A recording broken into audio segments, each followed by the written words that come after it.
अनि लभ चाहिँ कसरी पर्यो खै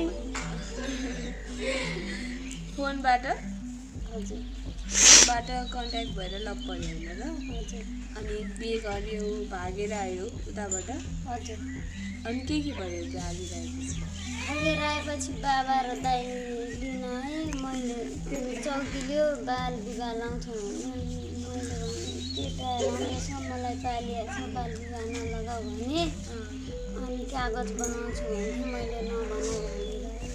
बनाउँदिनँ अनि घर गएँ पढ्छु भनेको 2-4 दिन स्कुल गएँ अनि दाइले कापी च्यात्छु भने च्यात्यो मोबाइल फुटाइदियो कपडा चलाउन दियो मैले भने पढेँ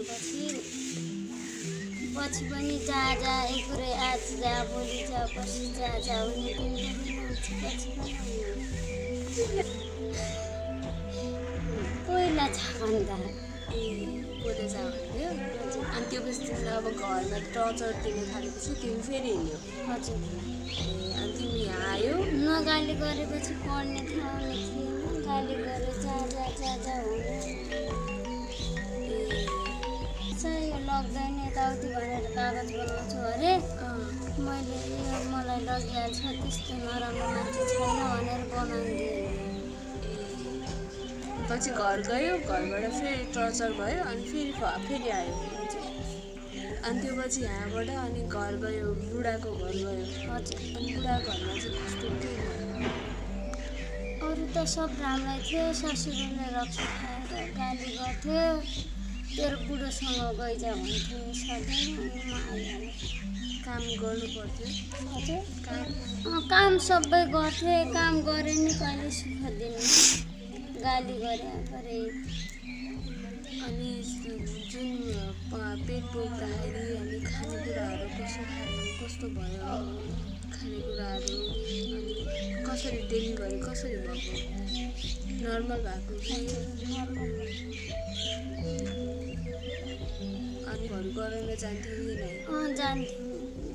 नै जान्थ्यो चेकअप गराउन त्यो हुँदा गुलरियाबाट हाम्रो रिफर गर्यो हस्पिटलमा गएर भयो धनगढी हस्पिटलमा अनि बच्चा राम्रै जन्मियो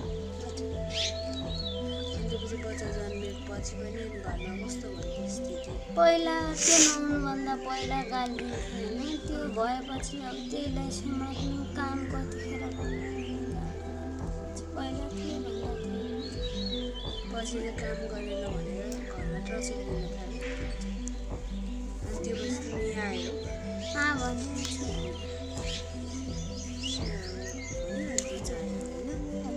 अहिले चाहिँ अब कस्तो छ कस्तो भइरहेछ ठिकै छ अब कोठा लिएको छ